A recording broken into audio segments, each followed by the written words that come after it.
Learn audio online with Audio Masterclass. audiomasterclass.com. So what do we have here? We've got an issue of Sound on Sound, and we've got the new Mac Pro on the front. Doesn't it look nice? Like the like the traditional cheese grater Mac Pro. Well, the traditional cheese grater Mac Pro is what I have already, and I've been using this style of computer for, I don't know, a long time, even before they went to Intel. So I've upgraded over the years, and now what I've got in my own setup is a 2010 Mac Pro. They did make a 2012 model, but apparently it's pretty much the same. And mine has been upgraded to the 2012 specs, so it's as fully up to date as that model of Mac Pro will go. And the next Mac Pro after that was the trash can, which nobody likes apparently, so I'm not going to risk anything in going in that direction. So the question is, should I be upgrading my Mac Pro to this new Mac Pro? Doesn't it look nice? So I have to ask myself a few questions about this. Firstly, is the computer I've got good enough for my needs?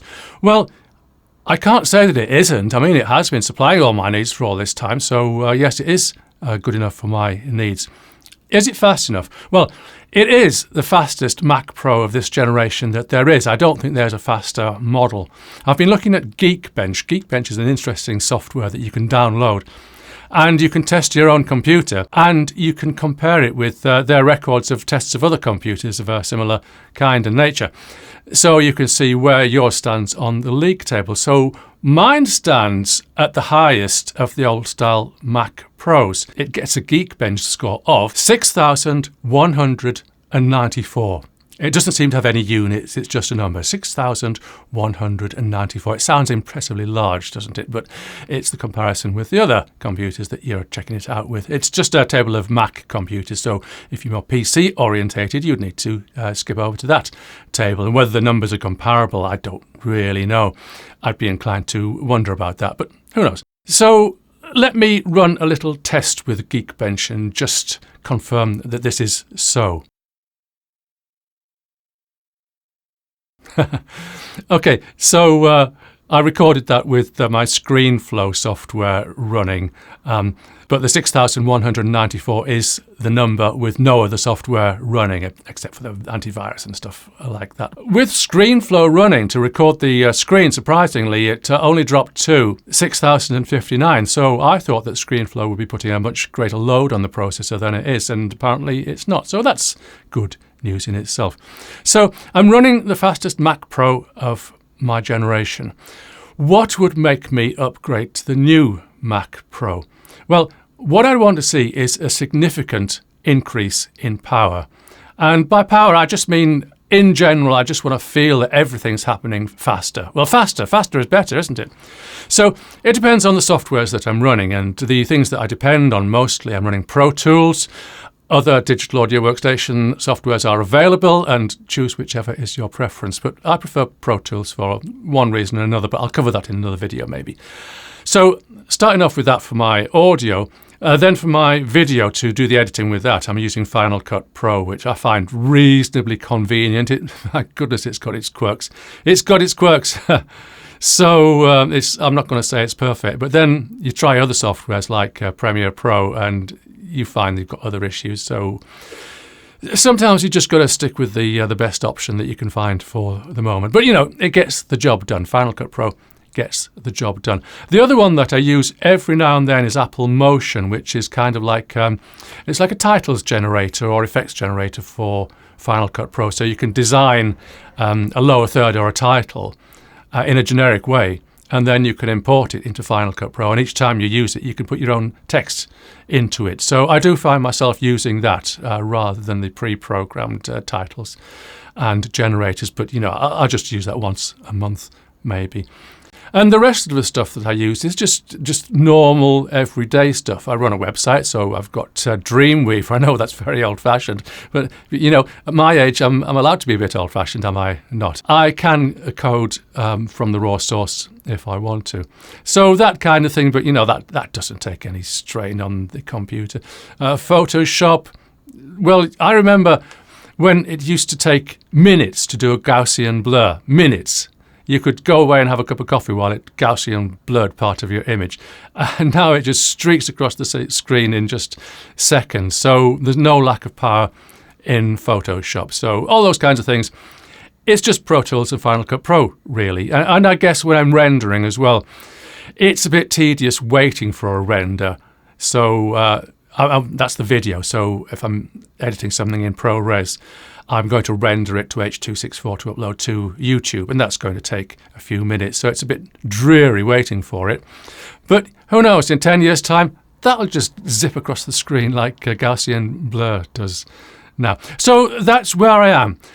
I don't really need it, but I would just like it. I'd like everything just to go faster. I'm just going to scratch my nose. So the question I've got is, how much faster do I need a new computer to be? Do I need it to be 10% faster, for instance? Well, no, I'm going to say that I'm hardly going to notice the difference at 10%. And okay, it will be there. It's not going to make my whole working day 10% more productive. That's just completely unreasonable. So I'm going to say that I need a significant boost. So I'm looking at the Geekbench tables and I'm seeing which is the model of the new Mac Pro which is going to give me a boost, something that's going to be noticeable. So I'm actually looking at the baseline model. So looking at my notes here, I can see that on the Geekbench score, the 8-core model with the 3.5 gigahertz processors gets a Geekbench score of 8,043. So that's going up from mine, which is 6,194, to 8,043. I should do a calculation with my trusty calculator, shouldn't I? 8,043 divided by 6,194 equals, it's nearly 30% faster. So I'm going to say this is the point where I possibly could notice an increase. So perhaps it's going to be worth investing. So what about the specs of my 2010 Mac Pro? I'm going to read them off the screen, which is just in front of me there. So it's got the operating system Mac OS 10.14.6 or 10.14.6 if you like to put it that way. The model is the Mac Pro 5,1. Don't ask me why it's a comma, I've got no idea. It's got other stuff, Intel Xeon X5690 processors. It's got 2 of them with 12 cores and 24 threads. And the frequency is 3.46 gigahertz. So basically, in those terms, this computer has been upgraded to the max. I could have more RAM, perhaps. I've got 32 gigabytes of RAM. So maybe that should be an upgrade I should consider. But the thing is that I could invest some money in that, and I don't really know what the outcome is going to be. It might be an improvement. Maybe I've got enough already. I really don't know. But I've got it stuffed full of hard disk drives. So there are 4 main hard disk drive bays, and I've got a disk in each of those. But also there's space for 2 optical drives. Well, who uses optical drives these days? Hey, they are pretty much the past. So I've changed both of those for SSD disks, and the boot disk is one of those SSDs, which lives in the optical drive bay. So I know that I haven't quite optimized it in that respect, because what I should do is I should get an adapter to run an SSD from the PCIe bus, so it's got the fastest communication with the CPU of the computer, CPUs of the computer in the plural. And that could be something that I might look at. I've been watching it on YouTube and it seems like a plausible upgrade. So that's where we are now with this 2010 Mac computer. It's pretty much as good as it's going to get. Few little upgrades I could do, but it's quite close to where it really could maximally be. So this base level new Mac Pro with 32 gigabytes of memory, same as my current computer, it's performing 30% better, and that's a level that I might notice. I think I probably will notice that, and I think I'll be pleased to be working with a computer of that speed. But there is another significant issue that has to be taken into account, and that is, how much does it cost? Well, this is a good one, isn't it? So, firstly, how much did my computer cost? I bought it second-hand on eBay, and if I remember rightly, it was about £1,400. That's like Great British pounds, which is just a little bit more than $1. But a pound is somewhere around $1.3, something like that. So you can do your calculation from that. So I bought mine for, it was somewhere around £1,400 to £1,500 second hand. So that's what I remember. And that was in its already mostly upgraded state. And it's just the SSDs that I've done to it. So that's kind of like a baseline price. And that was a couple of years ago, but you'd still pay that much for this model of computer now on eBay. So it hasn't lost any value. People still want it. As of today, which is May the 18th, 2020, people still do want this computer, and they're prepared to pay $1,400 to $1,500 or even more for that model, depending on what graphics cards it has, and that's another thing. So how much are we paying for this base level new Mac Pro, which is going to give me a 30% improvement? Consulting my notes, the answer is £5,499. £5,499. So we've gone up from £1,400 to £5,499. Calculator time. So we've got 5499. I can't quite remember how much I paid for mine, so I'm going to split the difference and call it $1,450. So I divide it by $1,450. And that gives me, if I was going to buy this new Mac Pro, the increase in price is 379%. 379% price increase. 379% price increase to get a 30% increase in performance. Am I going to say that's good value? No way. That doesn't sound right to me at all. Well, it doesn't sound, it's right. Those are the prices. But it just doesn't sound like good common sense to invest. Let me take a slightly different tack on this. 30% improvement. I'm kind of a bit iffy whether it's going to be noticeable or valuable or worth it. What if I made a significant improvement? What if I went to a higher level of new Mac Pro? And in fact, I can give you figures from the Geekbench, the highest level they've had tested.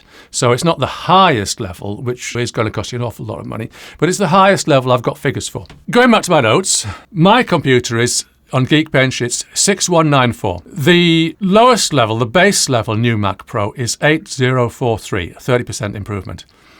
If I go to the top end that Geekbench has got measurements for, it's 19,137. Okay, so this is 3 times more powerful than my current computer. I'm going to say that if I didn't notice that, there'd have to be something wrong with me. That must be noticeable. Obviously, there are variables. To a certain extent, you're dependent on the software developers to adapt their software to the new hardware. So I would guess that might be a matter over time, that you won't get that 3 times improvement straight away. But maybe a year down the line or 2 years down the line, you'll start seeing those improvements. So we really do have a significant improvement there. But there's going to be a significant hike in the price. So what do you think? Have a little guess. So just have a little guess. If the base level model, the lowest level that Geekbench has got results for is 5499, what is the highest level that they've got results for? Just put a figure in your mind. Okay, the price is £12,499. So to get that 300% improvement in performance, I'm paying 862% extra in price. And that's without any upgrade in the memory. And that is with actually a smaller SSD than what I've got already. So I'm sure that's not too difficult to upgrade. But hey, there'd be more money to be spent to really get it up to where I want it to be. So the question is, am I going to buy either of these Mac Pros, or am I going to buy something in the middle? I could get something like, what is it, a 16-core 3.2 gigahertz with a performance of 14,526 for 7,499. So that's like a middle ground. And I think if I was going to invest in one of these new computers, I think that probably would be where I'm going to. But am I going to spend that money? Well, 7,499, £7,499 is a significant amount of money. So I could spend that on other things. I can think of jobs around the house that need doing that I could quite easily spend £7,500 on. So I have got other stuff to spend £7,500 on before I spend it on a computer. I could spend it on a holiday if we ever get out of this coronavirus lockdown. I could spend it on how many meals out could I have with friends for that kind of money, quite a lot. So I could be upping the quality of my leisure lifestyle significantly for that amount of money. Do I really want to deny myself of those opportunities to upgrade my living standards, upgrade my leisure for the sake of upgrading the efficiency of my workflow? I haven't really made a decision on that yet, but let's suppose that the answer is no. So if I say right now that, no, this new Mac Pro is very tempting, it would be nice to have all that extra performance, but for the amount of money it's going to cost me to get a significant improvement, it's not worth it. I'd rather spend the money on something else.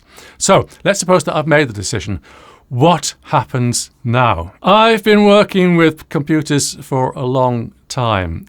In fact, the first computer I ever worked with was an IBM 1620, so you can look that up on the internet. But the first personal computer I had was in about 1988-89. That's how long I've been working with computers. Just to give a sense of perspective, and my perspective is, what I've learnt during that time is that sooner or later you have to upgrade. There's no getting away from it, and unless you want to seal yourself off in a cave and become a fossilized cave dweller, then you have to upgrade sooner or later. It will just be forced upon you. So I can see what kind of scenario is going to happen. I can see it perfectly well right now, because I said right at the beginning, I said that my computer runs the operating system macOS, I'm reading it from the screen, macOS 10.14.6 or 10.14.6 if you prefer. So this is the macOS Mojave. I think that's a desert or something. You know, if I was going to bring out a product, would I name it after a desert? I don't really know about that. But anyway, that's what it's called, Mojave. And I've read just recently that this is the last operating system, the last macOS that's going to be supported on my computer. So this fancy new macOS Catalina or Catalina, is there a Catalina desert? I've absolutely no idea. My geography's not that good. But if I want to run it on my computer, I can't. Apple says so. So this is going to pose a problem at some point. It doesn't pose a problem now, but it will. So what's going to happen is, in fact, it has happened, because there was an app I wanted for some very specific purpose. I can't remember what it was, but it was on the App Store. And the price was about £5 or something like that. So it was just a tiny little thing to do, one tiny little job. And I thought, yeah, that'll do. That should do what I want it to do. And so I go for the buy button, and guess what? It says, this app is not compatible with your computer, or words to that effect. It requires macOS Catalina 10.15 to run. So there we go. It started already. The rot has set in. This is the only app I've found so far that won't run, but it's not going to stay that way. There's going to be more and more apps that don't run on my computer. So that little app is really neither here nor there. It would have been handy for some purpose, which, you know, I've forgotten what the purpose was already, so it wasn't that important, clearly. But what about the important apps? What about my Pro Tools? And what about my Final Cut 10? What's going to happen with those? Well, what's going to happen is eventually they won't be supported. There'll come a point where I think it'll happen with Final Cut Pro first. I would like to see some improvements in that. It hasn't reached a state where you could say it's the perfect software. Any upgrades in Final Cut Pro 10, I'd be very keen to look into them and hopefully get something which is going to be of benefit for me. So that's going to be the first point, that I can't upgrade to Final Cut Pro 10.